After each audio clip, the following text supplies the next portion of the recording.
The Golden Gate Bridge. Some of the most important landmarks in the United States include feats of architecture and modern engineering.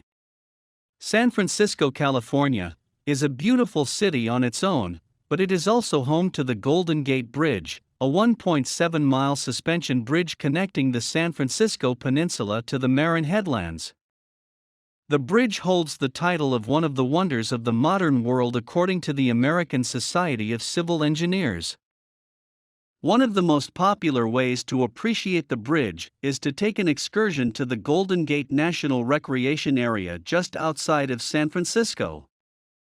The park contains hiking trails, great spots for picnicking, and offers some of the best vantage points for panoramic photographs of the bridge leading into the city.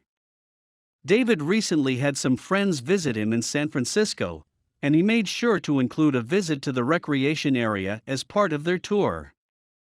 They enjoyed walking through the trails, observing some of the native wildlife, and even having a casual picnic in the park.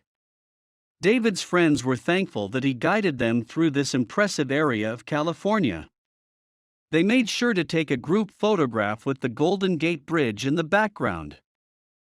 David's friends had the picture framed, and they later presented it to David in order to thank him for his hospitality during their stay. Did you understand the text? It's time to answer the questions.